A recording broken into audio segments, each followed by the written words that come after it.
তো হ্যালো বন্ধুরা, এই দেখো আমাদের মা মনসা মন্দির আমি যাচ্ছি। তা আপনাদেরকে দেখাবো মা মনসা আসবে, কখন বাড়ি আসবে আমাদের, তখন আমি দেখাবো। তো এই দেখো আমি এসে গেছি, এখানে হাজির হয়ে গেছি। আর এই একদম সবাই আছে, সব ছেলেগুলা আছে, সবাই আমরা সবাই বসে আছি। আর এই ঝাড়ল ঢাক বাজছে, কেননা এবারে ঠাকুর মাকে আনতে যাবে, মা মনসাকে। তো আমরা সবাই বসে রেডি হয়েছি আর সব রেডি করছে। তো এই দেখো ঠাকুর বাজাইতে শুরু হয়ে গেছে, আর ছোটো ছোটো বাচ্চাগুলানো আমাদের বাজাইছে।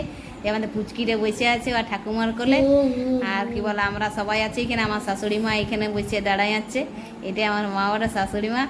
আর আমরা সবাই এখানে আছি। এদিকে মা আমার মা মনসা এখানে সব ঘর বাড়ি মানে রেডি হয়ে গেছে। এবারে কিন্তু আনতে যাবে, তখন মা মনসাকে নিয়ে আসবে, তখন দেখাবো। আর আমি এখানে বসে আছি আর আমার যা আছে, আমরা দুজনাই এখানে বসে আছি। আর এই ছোটো ছোটো ছেলেগুলা সবাই আছে।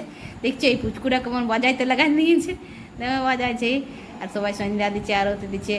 এই পুচকিটা এই দেখো ঠাকুরা নিয়ে কিন্তু চলে আইলো। আর এই দেখুন ঢাক বাজাইছে। তো সবাই দেখো। আর দেখো আমাদের এখন ফুল পড়বে, তারপরে আমরা ঘরে নেবো মাকে।